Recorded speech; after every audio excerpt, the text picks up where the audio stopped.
Welcome back in BCC family. एक बार फिर से उसी जोश और जुनून के साथ बीसीसी परिवार में आपका स्वागत है। मैं आपको लेकर चलता हूं एनटीपीसी के उन कंटेंट की तरफ जो हर बच्चे को रुलाता है, हर बच्चे को परेशान करता है। मैं वैसा ही कंटेंट आपके बीच लेकर आया हूं। यदि आपको मेरा कंटेंट पसंद आए तो जरूर व्यू करेंगे, लाइक करेंगे और सब्सक्राइब करेंगे। आइए इधर उधर की बात ना करते हुए मैं डायरेक्ट कंटेंट पे चलता हूँ। एनटीपीसी रिलेटेड ये सारे क्वेश्चन एनटीपीसी से रिलेटेड होंगे और वही चुनिंदे टॉपिक होंगे जो आपके लिए काम करेंगे। इसका मैं एनटीपीसी मैराथन के नाम से आपके बीच डिलीवर करने की कोशिश करूंगा। आइए डियर स्टूडेंट्स, आप जो जैसा कि हेडिंग आप देख रहे होंगे, इस हेडिंग में दिया हुआ है पॉलीगॉन। और पॉलीगॉन का मतलब होता है बहुभुज। बहुभुज में नियमित बहुभुज भी होता है और अनियमित बहुभुज भी होता है। बहुत सारे बहुभुज हैं, लेकिन ये जो आज आपके बीच कंसेप्ट है ये नियमित बहुभुज का है। इसको हम लोग इंग्लिश में रेगुलर पॉलीगॉन कहते हैं और हिंदी में इसको हम नियमित बहुभुज कहते हैं। इंग्लिश में हम इसको क्या कहते हैं? रेगुलर पॉलीगॉन कहते हैं और हिंदी में इसको हम नियमित बहुभुज कहते हैं। तो हम लोग सिर्फ नियमित बहुभुज की बात करेंगे और आप एनटीपीसी के प्रीवियस ईयर का सेट उठाकर देख लीजिएगा, उसमें कम से कम 3 से 4 सवाल सिर्फ पॉलीगॉन से रिलेटेड आपको पूछेगा। तो मेरा टारगेट यही है कि मैं उन्हीं सवालों को आप तक पहुंचाऊं जो आप छोड़ देते हैं या जहां पर आपको डिफिकल्ट फील करते हैं। तो आइए पॉलीगॉन के बारे में चर्चा कर लेते हैं।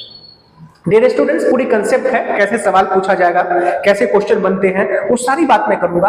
और मैं दावे के साथ कह रहा हूं, मेरा जब भी कोई भी वीडियो अगर आप देखें तो कॉपी और कलम के साथ बैठे और पूरे कंटेंट को नोट करें। यहां पर मैंने एक सीरीज बना दिया है ट्राइएंगल, जिसमें 3 भुजाएं होती हैं। लेकिन इसमें एक चीज ध्यान रखिएगा, नियमित बहुभुज का जो नियम होता है उसका मतलब होता है कि जो भी बहुभुज हो, चाहे वो 5 भुजा से बना हो, 6 भुजा से बना हो, 4 भुजा से बना हो, 8 भुजा से बना हो, उसकी भुजाएं बराबर होती है, उसकी भुजाएं बराबर होती है। तो मैंने जो यहाँ ट्रायंगल लिया है, तो आप तो कहेंगे कि सर ट्रायंगल में तो 3 भुजाएं होती हैं, ट्रायंगल बहुत सारे होते हैं। लेकिन होते हैं, बिल्कुल सही बात है। लेकिन यहाँ जो आप ट्रायंगल लेंगे वो लेंगे समबाहु त्रिभुज। समबाहु त्रिभुज का मतलब जिसकी सारी भुजाएं क्या होती है? जिसकी सारी भुजाएं बराबर होती है। जिसकी सारी भुजाएं क्या होती है? बराबर होती है। जिसकी सारी भुजाएं क्या होती है? बराबर होती है। स्क्वायर, सारी भुजाएं बराबर होती है। पेंटागन, इंग्लिश में इसको हम पेंटागन कहते हैं और हिंदी में इसको हम पंचभुज कहते हैं जिसमें 5 भुजाएं हो। हेक्सागन, इंग्लिश में हेक्सागन कहते हैं और हिंदी में इसको हम षटभुज कहते हैं। षटभुज और सप्तभुज पार्टिकुलर डिफरेंस। षटभुज 6 भुज नहीं होगा, षटभुज और सप्तभुज फर्क है।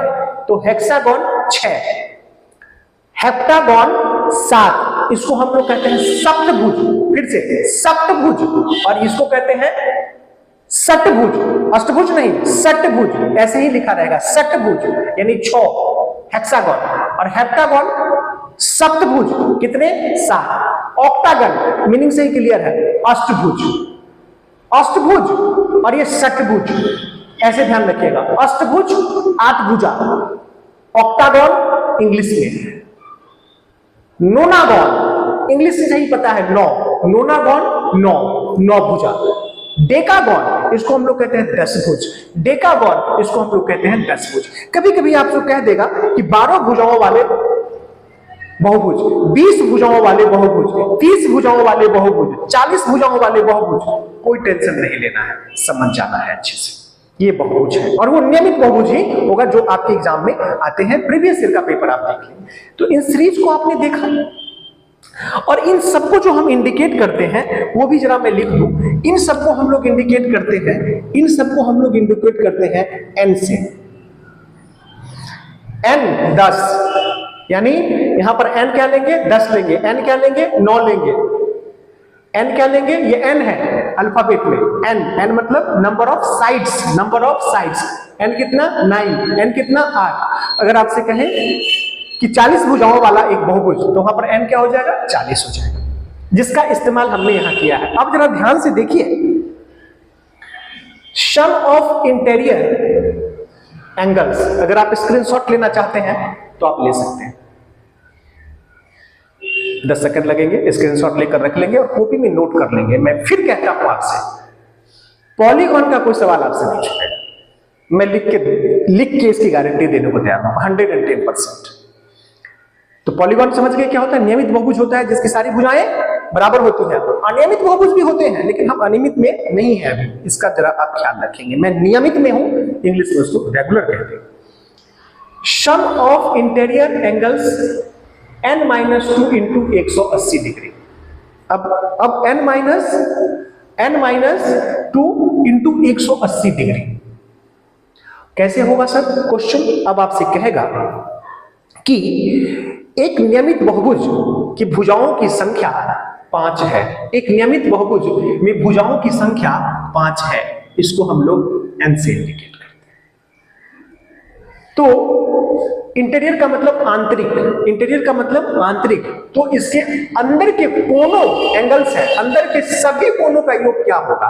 तो क्या कर देंगे? n बराबर आपका क्या है? n बराबर क्या रख देंगे? n की जगह पर 5 - 2 और इंटू क्या कर देंगे? 180। कितना सिंपल। कहेगा कि एक पंचभुज के अंतः कोनों का योग क्या होगा? पंचभुज के अंतः कोनों का योग क्या होगा? तो n कितना है? 5 है। 5 - 2 कर दिए, यहां पर 3 कर दीजिए और इंटू में 180 डिग्री। 18 × 3 54 यानी 540 डिग्री। यानी पंचभुज के अंतः कोनों का योग कितना हो गया? 540 डिग्री। सवाल ऐसे बनेंगे। अगर इसी सवाल में आपसे पूछ दें, इसी सवाल में आपसे पूछ दे कि एक बहुभुज के अंतः कोनों का योग 540 है, गौर फरमाइएगा। एक बहुभुज के अंतः कोनों का योग 540 है। सीधा बहुभुज बोला है, मैं नहीं जानता कि वो पंचभुज है, षटभुज है, सप्तभुज है, अष्टभुज है। मैं इतना जानता हूं कि एक बहुभुज है जिसके अंतः कोनों का योग मतलब इंटीरियर एंगल्स का सम 540 है। मैं नहीं जानता कि कितनी भुजाएं हैं, पहले तो भुजा देके बता दिया। तो आप क्या करेंगे? कैप्चर कर रहा है यहां पे? तो अब जरा ध्यान दीजिए, अब जरा ध्यान दीजिए, रहने दीजिए। अब जरा ध्यान दीजिए, 540 है, मैं यहां बता दे रहा हूं। अब जरा ध्यान दीजिए, 540 है। कहा कि एक बहुभुज के अंतः कोनों का योग 540 डिग्री है। तो क्या करेंगे आप? 540 यहां पे रख देंगे। अंतः कोनों का योग क्या रख देंगे? 540 यहां पे रख देंगे। तो बताइए भुजाओं की संख्या कितनी है? देखिएगा भुजाओं की संख्या कितनी है, भुजाओं की संख्या कितनी है, देखिएगा सवाल। तो भुजाओं के योग की जगह पर आपने रख दिया, 0 से 0 कैंसिल कर दिया, 18 दिया, 54, ये -2 इधर आ जाएगा। तो 3 + 2 5, 3 + 2 5। यदि अंतः कोनों का योग दे दे, बहुभुज के अंतः कोनों का योग दे दे, तो भुजा निकल जाता है, n निकल जाता है। n किसको कहते हैं? n का मतलब है साइड्स, n का मतलब है साइड्स, n का मतलब है साइड्स। अगर सम ऑफ इंटीरियर एंगल्स दे दे, कुछ भी दे दे, तो आपका n निकल जाएगा। n का मतलब भुजाओं की संख्या निकल जाएगी। आइए, तो इसका आपने बारीकी से देखा। अब आपसे कहता है ईच एंगल, ये रिलेट किया है, देखिए यह इससे रिलेटेड, यह इससे रिलेट है और यह वाला इससे रिलेट है। तो sum of interior angles is equal to इतना है। तो आपसे कहा ईच एंगल, मतलब प्रत्येक एंगल कितना का होगा। तो मैंने क्या किया, जो एंगल था सम n-2 into 180 degree, n-2 into 180 डिग्री, अब बटा में n कर दिया, तो एक एंगल का आ गया। मान लीजिए अगर यहां पे 540 आ गया तो वहां बटे में कितना हो जाएगा? 5 दे देंगे, यानी n-2 इंटू 180 डिग्री या बटे में n। अगर आपसे बोल दे कि एक पंचभुज में एक कोण का मान क्या होगा, एक पंचभुज में एक कोण का मान क्या होगा, एक कोण का मान क्या होगा, एक पंचभुज में एक कोण का मान क्या होगा? तो पंचभुज कहा तो 5 -2 अब बटे में 5। एक पंचभुज में अगर सप्तभुज कहता तो हम 7 लेते, अष्टभुज कहता तो हम 8 लेते, 12 भुजाओं वाले एक बहुभुज में तो हम n12 लेते, 15 भुजाओं वाले एक बहुभुज में तो हम n15 लेते। उसके एक कोण का मान क्या है? तो वैल्यू पुट करेंगे, गुने 180 डिग्री, पंचभुज कह रहा है तो n कितना है 5 है, भाग दे देंगे, एक एंगल निकल जाएगा। कितना खूबसूरती से मैंने इसको बताया हूं। एक एंगल के लिए क्या करेंगे, जो सम है उसको n से भाग दे देंगे। n क्या है, भुजाओं की संख्या है, इसको आप कह सकते हैं नंबर ऑफ साइड्स। भुजाओं की संख्या है नंबर ऑफ साइड्स। आइए, नंबर ऑफ डायगोनल आपसे कभी कभी पूछ लेगा। विकर्ण, विकर्ण का मतलब आप जानते हैं, विकर्ण की चर्चा अक्सर चतुर्भुज में होती है। विकर्ण की चर्चा अक्सर चतुर्भुज में होती है, पंचभुज में भी होती है। ऐसे केस में विकर्णों की संख्या की जरूरत होती है। तो नंबर ऑफ डायगोनल अगर आपसे पूछे, अगर आपसे कह दे, जरा इसका एग्जांपल समझिएगा, मैं यहीं पे एग्जांपल दे देता हूं, स्क्रीनशॉट जरूर ले लीजिएगा जब भी मौका मिले। अगर इसका एग्जांपल आपसे पूछे, अगर आपका इसका एग्जांपल पूछे कि एक पंचभुज में, या मान लीजिए मैं 10 भुज ले लेता हूं, एक 10 भुज में विकर्णों की संख्या कितनी है, एक 10 भुजाओं वाले बहुभुज में विकर्णों की संख्या कितनी है, देखिएगा 10 मतलब n कितना हो गया 10 इंटू 10 माइनस 3 कितना 7 बटे में 2, 2 बचे 10, 7 बचे 35।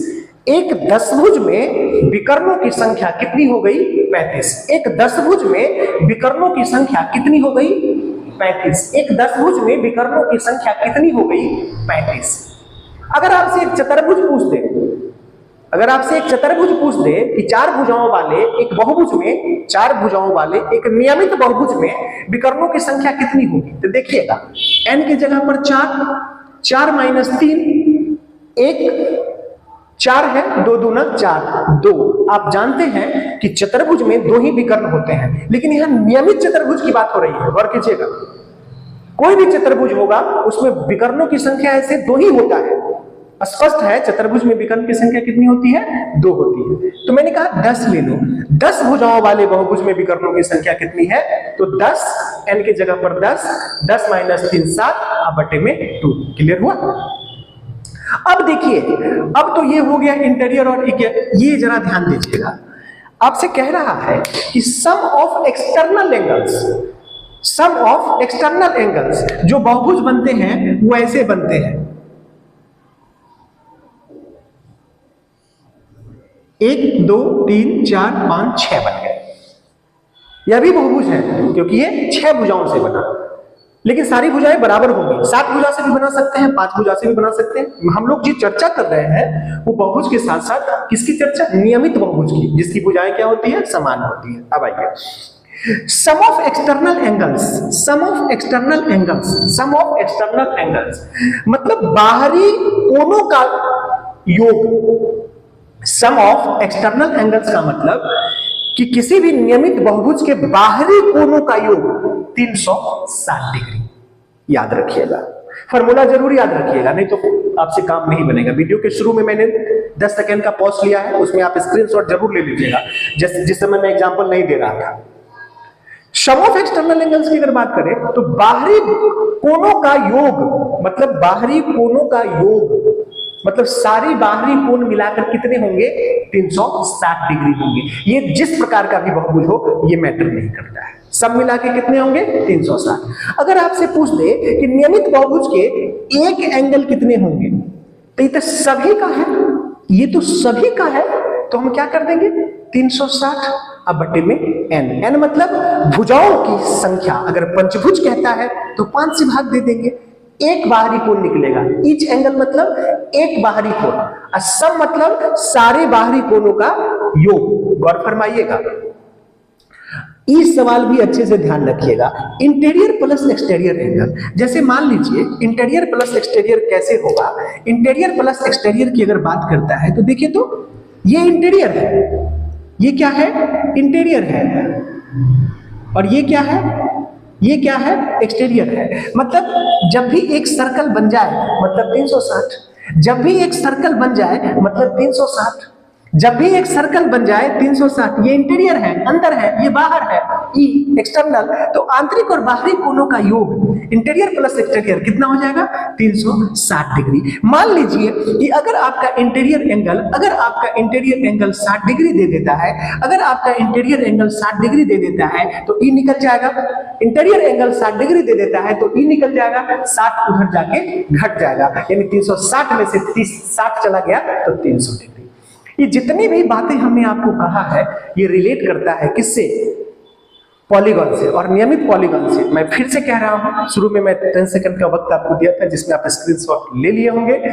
मेरा मानना है जहां तक कि इतनी कंसेप्ट के बाद पॉलीगॉन का सवाल यानी बहुभुज से रिलेटेड जो भी सवाल आप, चाहे आपसे विकर्ण पूछे, चाहे आपसे भुजा पूछे, चाहे आपसे कोण पूछे, चाहे आपसे एक कोण पूछे, चाहे आपसे कोणों की संख्या पूछे, चाहे आपसे कुछ भी पूछे, इससे बाहर एक भी सवाल आपको एनटीपीसी में देखने को नहीं मिलेगा। यदि आपको मेरा कंटेंट पसंद आए तो प्लीज लाइक कर दे, शेयर कर दे और सब्सक्राइब कर दे। मिलते हैं इसी जोश और जुनून के साथ किसी दूसरे पार्ट में। That's all.